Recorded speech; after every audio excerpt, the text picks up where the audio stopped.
Bom dia, aqui quem fala é o Dr. Felipe Duarte. Você está no canal Cirurgia Plástica Descomplicada. Se você gostar desse vídeo, lembre de compartilhar esse vídeo, fazer parte do canal e ativar o sininho. Vou falar um pouco com vocês hoje sobre uma coisa bastante comum nos dias atuais, que é várias pessoas utilizando produtos, polímeros, corpos estranhos em região facial e também corporal.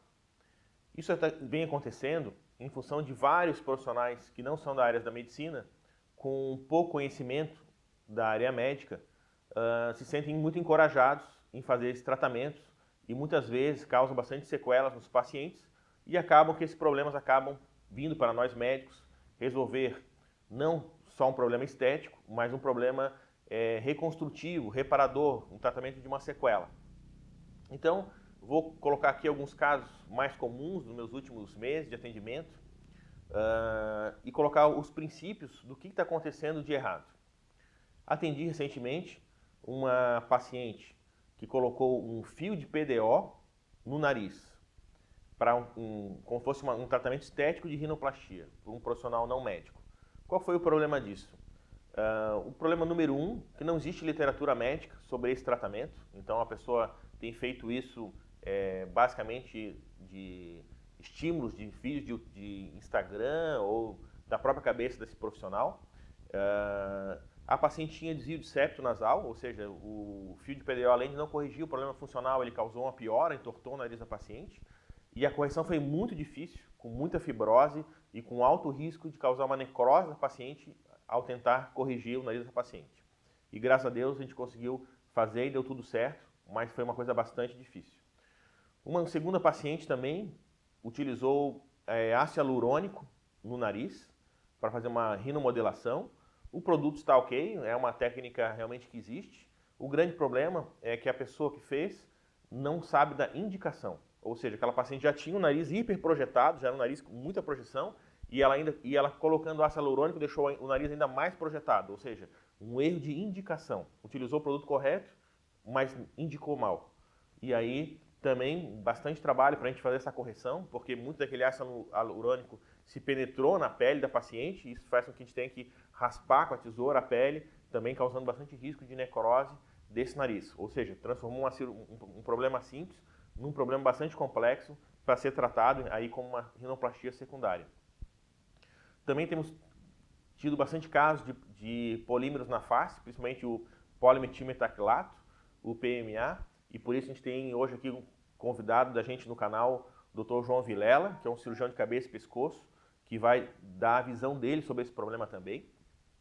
E na região corporal, os polímeros em mamas, muito comum, silicone líquido nas mamas, né? Saiu recentemente na revista Plastic and Reconstructive Surgery um fluxograma para tratamento desse problema, mas que muitas vezes é necessário uma mastectomia, como se fosse um câncer de mama, e uma reconstrução de mama bastante complexa para resolver esse problema.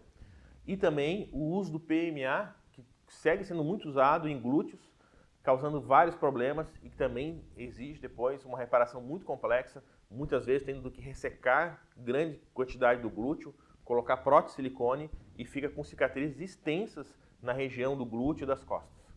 Meu nome é João Vilela, sou médico, sou cirurgião de cabeça e pescoço e a gente veio conversar um pouquinho hoje sobre procedimentos estéticos que são feitos. Isso está muito difundido em função das redes sociais.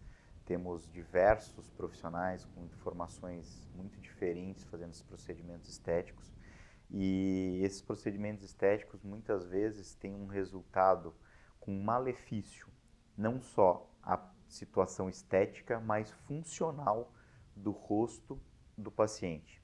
Então, a gente já teve oportunidade de operar alguns casos.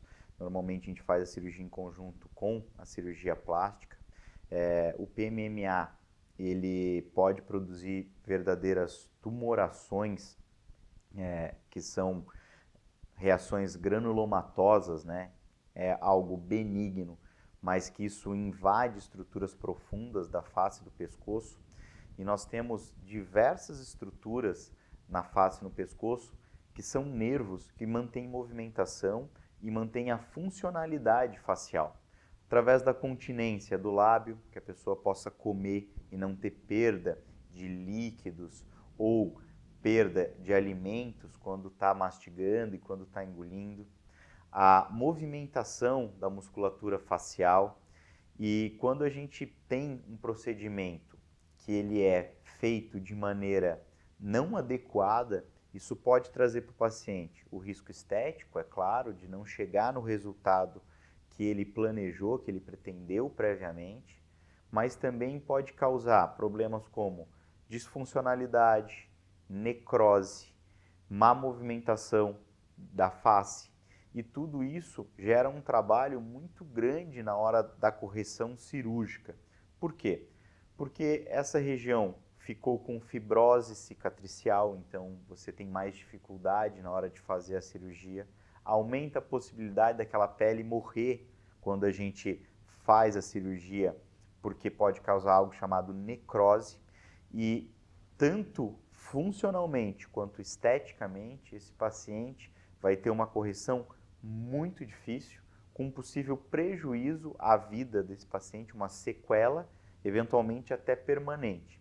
Esses casos que a gente teve a oportunidade de operar em conjunto, a gente teve, graças a Deus, uma boa resposta, um bom resultado, mas é sempre um desafio cirúrgico.